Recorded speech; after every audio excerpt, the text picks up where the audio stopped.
इंतजार करने वालों को सिर्फ उतना ही मिलता है जितना कोशिश करने वाले छोड़ देते हैं। नमस्कार साथियों, स्वागत है आप सभी लोगों का फ्यूचर ऑफिसर ऑफिशियल आपका अपना यूट्यूब प्लेटफॉर्म। कैसे हैं आप लोग? आशा करता हूँ आप लोग बहुत ही बेहतर होंगे और उसी बेहतर तरीके से अपनी पढ़ाई भी कर रहे होंगे। बूंद बूंद से सागर बनने का प्रयास हम कर रहे हैं, जिसमें करंट अफेयर का जो सेशन है उसमें हम निरंतर एमसीक्यू जो अभ्यास प्रश्न है उसे करने का प्रयास कर रहे हैं।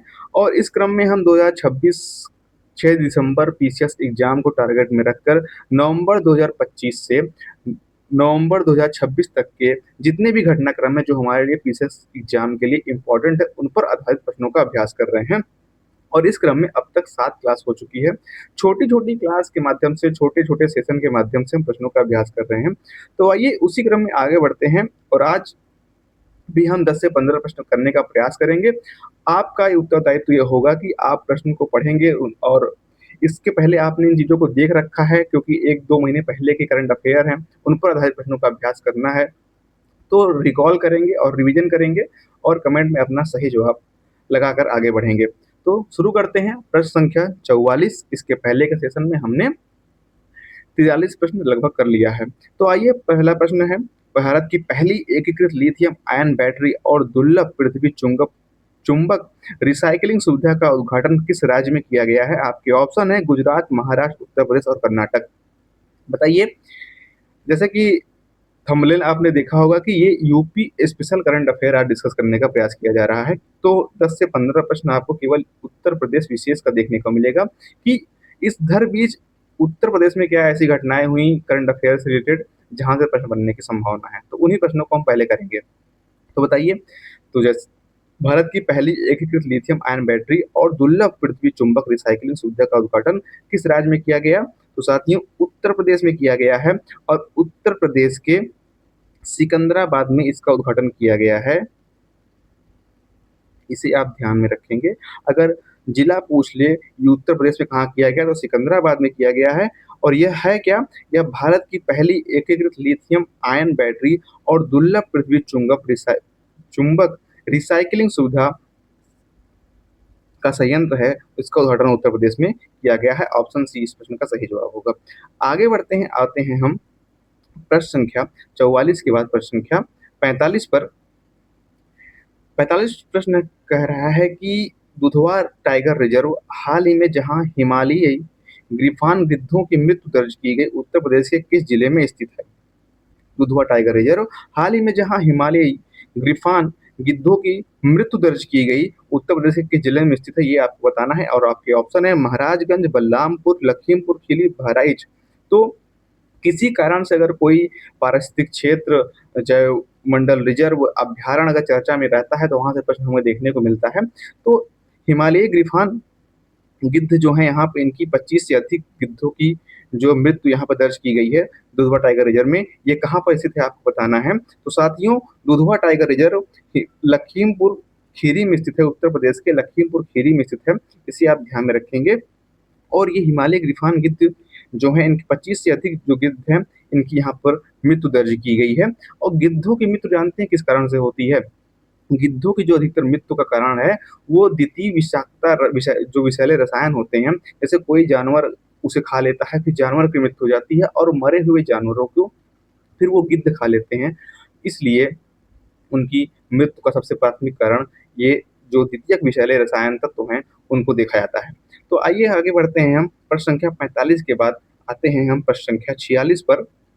दिव्या सिंह जो एवरेस्ट बेस कैंप तक साइकिल से पहुंचने वाली पहली भारतीय महिला हैं, उत्तर प्रदेश के किस जिले से संबंधित है?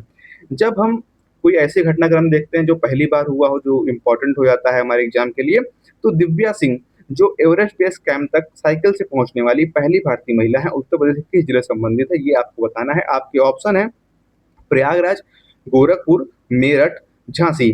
तो साथियों दिव्या सिंह ये एवरेस्ट बेस कैंप तक साइकिल से पहुंचने वाली पहली भारतीय महिला हैं। ये उत्तर प्रदेश के गोरखपुर जिले से संबंधित है। इसे आप ध्यान में रखेंगे। गोरखपुर ऑप्शन बी आपका सही जवाब होगा। और जो एवरेस्ट बेस कैंप है ये नेपाल में, नेपाल हिमालय जो है का क्षेत्र है वहां पर स्थित है। इसे आप ध्यान में रखेंगे। नेपाल हिमालय का जो क्षेत्र है वहां पर स्थित है। दिव्या सिंह ये 28 वर्षीय महिला हैं। इन्होंने साइकिल से 2-3 दिन लगातार, एक मतलब 2-3 किलोमीटर साइकिल लगातार, एक 10 से 11 किलोमीटर साइकिल लगातार एक दिन में चला-चलाकर ये साइकिल से एवरेस्ट बेस कैंप तक पहुँची हैं। एवरेस्ट बेस कैंप जो नेपाल हिमालय में स्थित है, और ये उत्तर प्रदेश की कहाँ पे रहने वाली हैं? ये उत्तर प्रदेश में गोरखपुर रहने वाली हैं, और ये उपलब्धि हासिल करने वाली ये भारत की पहली महिला हैं। अर्थात एवरेस्ट बेस कैंप जो कि नेपाल हिमालय में स्थित है, वहाँ तक साइकिल से पहुँचने वाली ये पहली भारतीय महिला हैं। आते हैं, इसे आप ध्यान में रखेंगे, यहाँ से प्रश्न बनने की संभावना है।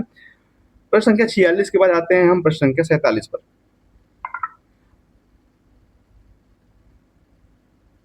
अप्रैल 2026 में उत्तर प्रदेश का कौन सा शहर देश का सबसे गर्म स्थान रहा, जहां 47.4 डिग्री सेल्सियस तापमान दर्ज किया गया? आपके ऑप्शन है प्रयागराज, लखनऊ, सोनभद्र, बांदा। उत्तर प्रदेश में कौन सा शहर देश का सबसे गर्म स्थान दर्ज किया गया, जहां पर टेम्परेचर जो है 47.4 डिग्री सेल्सियस दर्ज किया गया? बताइए, अप्रैल 2026 में जब गर्मी अपने चरम पीक पे थी, तो उत्तर प्रदेश का कौन सा स्थान था, कौन सा शहर था जहां पर देश में सबसे अधिक गर्मी दर्ज किया गया, और कितनी? लगभग 47.4 डिग्री सेल्सियस। तो साथियों, बांदा में, जो कि एक पठारी क्षेत्र है, बांदा में 47.4 डिग्री सेल्सियस का तापमान दर्ज किया गया, और यह अप्रैल 2026 में उत्तर प्रदेश का ऐसा शहर था जो पूरे देश में सबसे अधिक गर्म रहा। तो इसे आप ध्यान में रखेंगे, बांदा शहर में अप्रैल 2026 में सबसे अधिक गर्मी दर्ज की गई, लगभग जो टेम्परेचर था वहाँ का 47.4 डिग्री सेल्सियस था। आगे बढ़ते हैं, प्रश्न संख्या 47 के बाद आते हैं हम प्रश्न संख्या 48 पर। उत्तर प्रदेश के किस शहर में मार्च 2026 में अंतर्राष्ट्रीय पुष्प प्रदर्शनी का आयोजन किया गया? उत्तर प्रदेश के किस शहर में मार्च 2026 में अंतर्राष्ट्रीय पुष्प प्रदर्शनी का आयोजन किया गया? आपके ऑप्शन है प्रयागराज, लखनऊ, वाराणसी, नोएडा। तो साथियों, मार्च 2026 में अंतर्राष्ट्रीय पुष्प प्रदर्शनी का जो आयोजन है वो उत्तर प्रदेश के लखनऊ में किया गया। इसे आप ध्यान में रखेंगे, उत्तर प्रदेश के लखनऊ में मार्च 2026 में अंतर्राष्ट्रीय पुष्प प्रदर्शनी का आयोजन किया गया। तो वैश्विक स्तर का यह आयोजन था जो कि उत्तर प्रदेश के लखनऊ में किया गया मार्च 2026 में, इसलिए यह महत्वपूर्ण है, आपके पीछे से एग्जाम के लिए ध्यान में रखेंगे। आगे है, आते हैं प्रश्न संख्या 48 के बाद हम प्रश्न संख्या 49 पर। उत्तर प्रदेश के किस जिले में भगवान शिव की थीम पर आधारित अंतर्राष्ट्रीय क्रिकेट स्टेडियम का निर्माण किया जा रहा है? साथियों, हम लगातार यूपी स्पेशल करंट अफेयर के प्रश्न देख रहे हैं, तो ध्यान दीजिएगा, यूपी स्पेशल से करंट अफेयर के जो प्रश्न है पीछे में आने की संभावना होती है, क्योंकि उत्तर प्रदेश पीसीएस का अगर क्वेश्चन है, वहाँ की इवेंट अगर आपको ध्यान में रखें तो 1-2 प्रश्न तो पक्का देखने को मिलेंगे। और ये प्रश्न संख्या जो 49 है, जो क्रिकेट के जबरा फैन क्लास देख रहे हैं वो तड़ से इसका जवाब दे देंगे। आपके ऑप्शन है कानपुर, वाराणसी, अयोध्या, गोरखपुर। उत्तर प्रदेश के किस जिले में भगवान शिव की थीम पर आधारित अंतर्राष्ट्रीय क्रिकेट स्टेडियम का निर्माण किया जा रहा है, ये आपको बताना है। तो जवाब आ गया सभी लोगों का, वाराणसी में ये बनाया जा रहा है अंतर्राष्ट्रीय क्रिकेट स्टेडियम। हो सकता है कि अगले वर्ष का जो आईपीएल का है वहाँ पर उसका मैच यहाँ पे हमें देखने को मिलेगा। तो ये त्रिशूल की थीम पर बनाया जा रहा है, या फिर अगर भगवान शिव की थीम पर कहें तो इस प्रकार इसका निर्माण किया जा रहा है। तो उत्तर प्रदेश के वाराणसी में भगवान शिव की थीम पर आधारित अंतर्राष्ट्रीय क्रिकेट का स्टेडियम का निर्माण किया जा रहा है, इसे आप ध्यान में रखें। आगे बढ़ते हैं, प्रश्न संख्या 49 के बाद हम आते हैं प्रश्न संख्या 50 पर। उत्तर प्रदेश का 13वां रामसर स्थल जयप्रकाश नारायण पक्षी विहार सुरहाताल किस जिले में स्थित है? आपके ऑप्शन है अलीगढ़, एटा, बहराइच, बलिया। तो साथियों, उत्तर प्रदेश का 13वां रामसर स्थल जिसका नाम है जयप्रकाश नारायण पक्षी विहार सुरहाताल, ये उत्तर प्रदेश के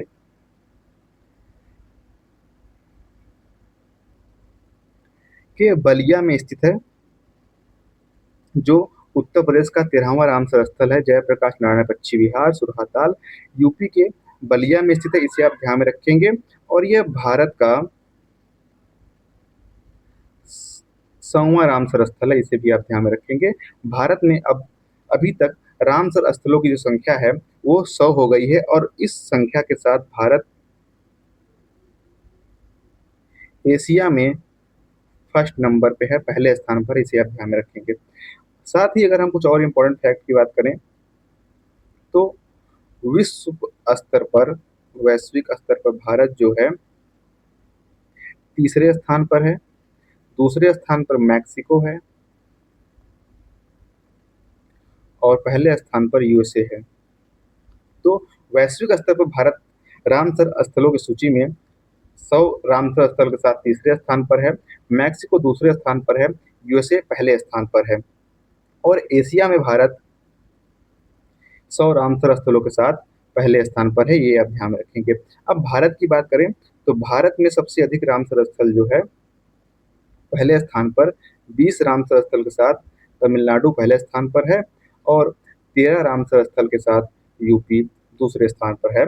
और यूपी का जो लेटेस्ट रामसर स्थल है वो जयप्रकाश नारायण पक्षी विहार सुरहाताल, जो यूपी का 13वां रामसर स्थल है, बलिया में स्थित है। ऑप्शन डी आपका सही जवाब होगा। आगे बढ़ते हैं अब हम, तो सभी इंपॉर्टेंट फैक्ट आप ध्यान में रखेंगे जो भी चर्चा किया गया, यहाँ से प्रश्न पक्का देखा जाएगा। प्रश्न 50 के बाद आते हैं प्रश्न संख्या 51 पर। उत्तर भारत की पहली सेमीकंडक्टर निर्माण इकाई कहाँ स्थापित किया जा रहा है, ये आपको बताना है। आपके ऑप्शन है मथुरा, गोरखपुर, गौतम बुद्ध नगर, ग्रेटर नोएडा या फिर ऑप्शन डी लखनऊ। तो साथियों उत्तर भारत की पहली सेमीकंडक्टर निर्माण इकाई जो संयंत्र है वो स्थापित किया जा रहा है गौतम बुद्ध नगर, ग्रेटर नोएडा में। सेमीकंडक्टर यहाँ पर चिप का निर्माण होगा और यहाँ पर एचसीएल कंपनी जो भारत की है और साथ ही ताइवान की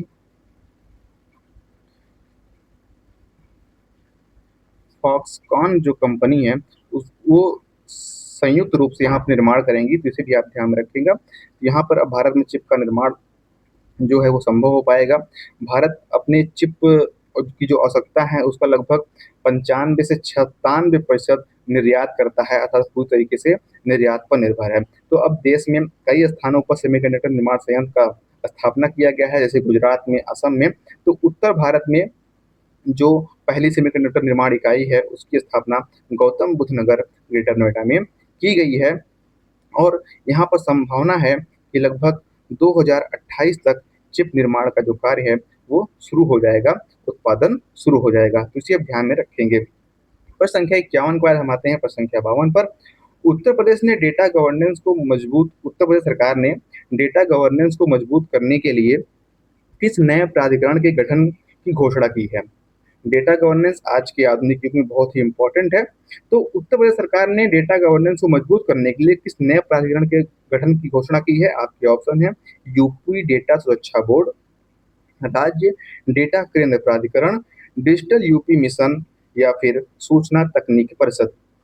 साथियों उत्तर प्रदेश सरकार ने डेटा गवर्नेंस को मजबूत करने के लिए जिस नए प्राधिकरण की घोषणा की है वो है ऑप्शन बी राज्य डेटा केंद्र प्राधिकरण। यह लगभग जो ये प्राधिकरण बनाया जा रहा है ये लगभग 2030 तक 5 गीगावाट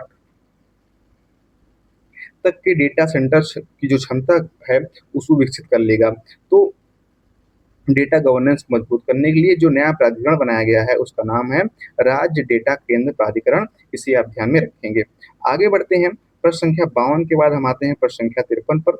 हाल ही में रामसर स्थल घोषित की गई पटना बर्ड सेंचुरी उत्तर प्रदेश के किस जिले में है, ये आपको बताना है। ये उत्तर प्रदेश का 99वां रामसर 12वां रामसर स्थल था और भारत का 99वां रामसर स्थल था। पटना बर्ड सेंचुरी ये उत्तर प्रदेश के किस जिले में है? तो साथियों ये उत्तर प्रदेश के एटा जिले में स्थित है पटना बर्ड सेंचुरी, जो यूपी का 12वां रामसर स्थल था और भारत का 99वां रामसर स्थल था, इसे आप ध्यान में रखेंगे।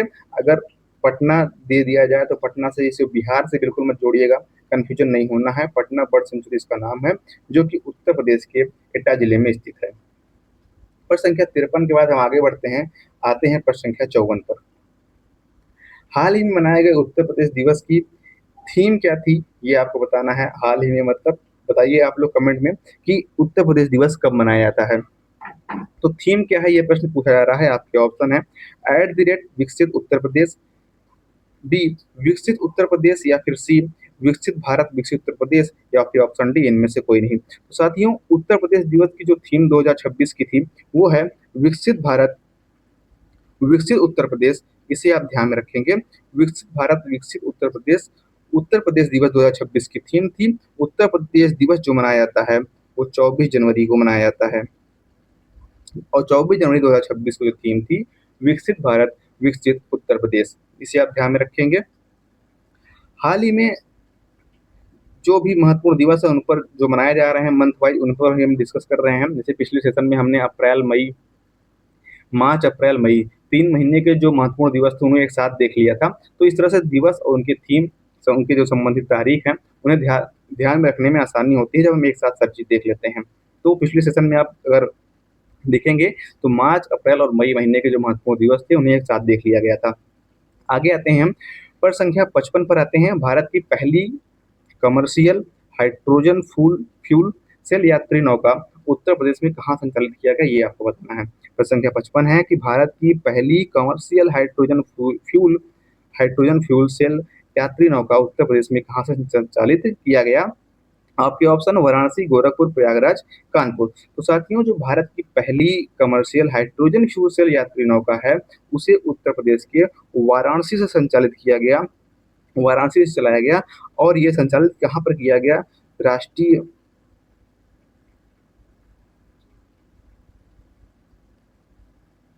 जलमार्ग संख्या 1 जो है उस पर संचालित किया गया।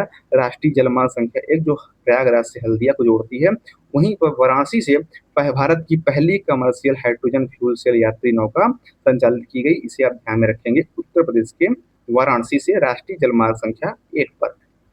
आगे बढ़ते हैं, प्रश्न संख्या 55 के बाद आते हैं प्रश्न संख्या 56 पर। उत्तर प्रदेश सरकार किस अभियान के तहत नदी पुनर्जीवन परियोजनाओं का विस्तार कर रही है।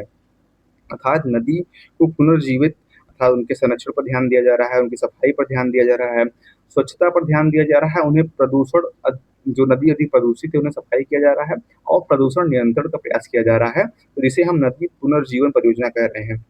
तो इसके लिए उत्तर प्रदेश सरकार ने नए एक अभियान संचालित कर रहा है। तो उसका नाम आपको बताना है। आपके ऑप्शन है नमामि गंगे मिशन, एक जिला एक नदी अभियान, नदी जोड़ो परियोजना या इनमें से कोई नहीं। तो साथियों, उत्तर प्रदेश सरकार एक जिला एक नदी अभियान के तहत नदी पुनर्जीवन परियोजनाओं का विस्तार कर रही है। ऑप्शन बी आपका सही जवाब होगा, एक जिला एक नदी अभियान। इस अभियान के तहत उत्तर प्रदेश सरकार नदी पुनर्जीवन परियोजनाओं का विस्तार कर रही है। आगे बढ़ते हैं, प्रश्न संख्या 57 क्या है। ग्रामीण रोजगार और महिलाओं की भागीदारी बढ़ाने के लिए भारत का पहला मोती पालन क्लस्टर किसे घोषित किया गया। यहाँ तक जो प्रश्न थे वो यूपी स्पेशल के थे। अब कुछ प्रश्न हम राष्ट्रीय परिदृश्य के देख लेते हैं, जिससे कि जो सेशन की विविधता है वो बनी रहे, कंटिन्यू रूप से एक ही टॉपिक पर हम बात न करें। क्योंकि हमारा ये लक्ष्य है कि करंट अफेयर का जितना भी अंतर्राष्ट्रीय, राष्ट्रीय सैन्य अभ्यास योजनाएं, कोई अभियान, पहल, योजना, सब पर हमारा निगाह पड़ जाना चाहिए जहाँ से हमें प्रश्न बनते हैं पीसीएस में। तो यूपी स्पेशल के प्रश्न के बाद हम राष्ट्रीय प्रदेश के प्रश्न की बात कर रहे हैं। तो 57 नंबर जो क्वेश्चन है, ग्रामीण रोजगार और महिलाओं की भागीदारी बढ़ाने के लिए भारत का पहला मोती पालन क्लस्टर किसे घोषित किया गया है। आपके ऑप्शन है गोरखपुर यूपी, हजारीबाग झारखंड, भोपाल मध्य प्रदेश या ऑप्शन डी इनमें से कोई नहीं। तो साथियों, जो भारत का पहला मोती पालन क्लस्टर है ये हजारीबाग झारखंड में घोषित किया गया है। और झारखंड में एक तलैया झील है जहाँ पर इसे बनाया जा रहा है। इससे क्या होगा, ये एक प्रकार का स्थानीय उद्योग है झारखंड के हजारीबाग का। यहाँ पर मोती पालन क्लस्टर बनाने से जो स्थानीय रोजगार है उसे बढ़ावा मिलेगा, जो ग्रामीण महिलाएं हैं उनको रोजगार मिलेगा, उनकी भागीदारी सुनिश्चित होगी और आत्मनिर्भर महिला या आत्मनिर्भर गांव का जो उद्देश्य है वो सफल होगा। तो हजारीबाग में झारखंड के भारत का पहला है ये मोती पालन क्लस्टर घोषित किया गया है। तलैया झील इससे संबंधित है और कहाँ पर है ये, हजारीबाग झारखंड में। इसे आप ध्यान में रखेंगे कि भारत का पहला मोती पालन क्लस्टर। आगे बढ़ते हैं, हम आते हैं प्रश्न संख्या 58 पर। गिग वर्कर्स के लिए भारत की पहली डिजिटल शिकायत निवारण प्रणाली किस राज्य ने शुरू की है। आपके ऑप्शन है राजस्थान, केरल, कर्नाटक, तमिलनाडु। तो साथियों, भारत की पहली डिजिटल शिकायत निवारण प्रणाली किसके लिए? गिग वर्कर्स के लिए शुरू किया गया है। ये केरल राज्य के द्वारा, केरल ने गिग वर्कर्स के लिए भारत की पहली डिजिटल शिकायत निवारण प्रणाली शुरू की है। इसे आप ध्यान में रखेंगे। ऑप्शन बी आपका सही जवाब है। केरल ने गिग वर्कर्स के लिए भारत की पहली डिजिटल शिकायत निवारण प्रणाली शुरू की है। आगे बढ़ते हैं, प्रश्न संख्या 58 के बाद आते हैं प्रश्न संख्या 59 पर कि भारत, अच्छा आप लोग कमेंट में बता दीजिएगा गिग वर्कर्स क्या होता है, कौन होते हैं गिग वर्कर्स, किन्हें कहा जाता है।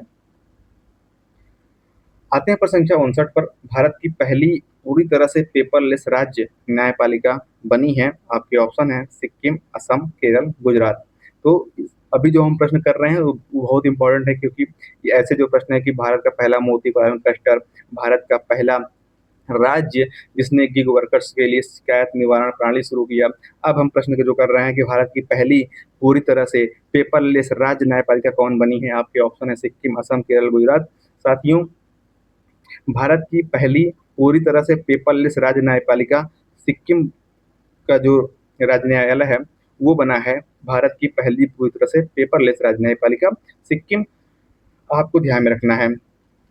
आगे बढ़ते हैं हम प्रश्न संख्या 59 के बाद आते हैं प्रश्न संख्या 60 पर। प्रश्न संख्या 60 कह रहा है निम्नलिखित में से कौन सा सही सुमेलित है। इस महत्वपूर्ण तिथियां दी गई हैं, साथ ही संबंधित महत्वपूर्ण दिवस दिया गया है। आपको बताना है कौन सा सही है।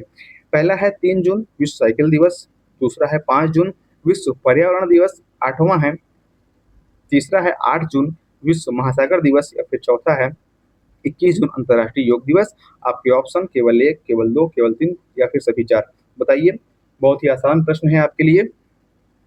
सभी लोग कमेंट कर दीजिए कि ऑप्शन डी सही जवाब है, सभी 4। क्योंकि जो 3 जून को विश्व साइकिल दिवस मनाया जाता है, 5 जून को विश्व पर्यावरण दिवस मनाया जाता है, 8 जून को विश्व महासागर दिवस मनाया जाता है और 21 जून को अंतर्राष्ट्रीय योग दिवस मनाया जाता है। सबको ध्यान में है और सबको याद होना चाहिए। इसमें दो महत्वपूर्ण दिवस है जहाँ से हमें प्रश्न देखने को मिलता है, और उस प्रश्न तो उसको याद करना बहुत ही आवश्यक है।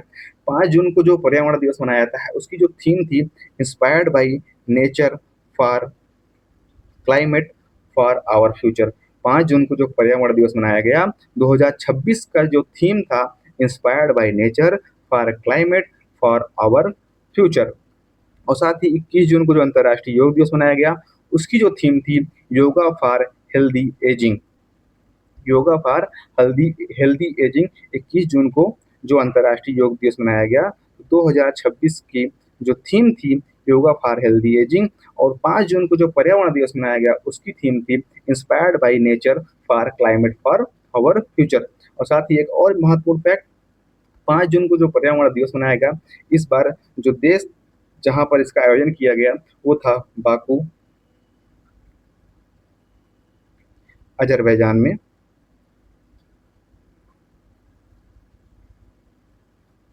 तो इसे भी आप ध्यान रखेंगे, अजरबैजान का नाम, बाकू का नाम। तो इस तरह से हम करंट अफेयर के सेशन में, करंट अफेयर पढ़ने के क्रम में बूंद बूंद से सागर भरने का प्रयास कर रहे हैं। छोटे छोटे सेशन कर रहे हैं। डेली करंट अफेयर अपडेट आपको टेलीग्राम चैनल पर प्रोवाइड किया जा रहा है।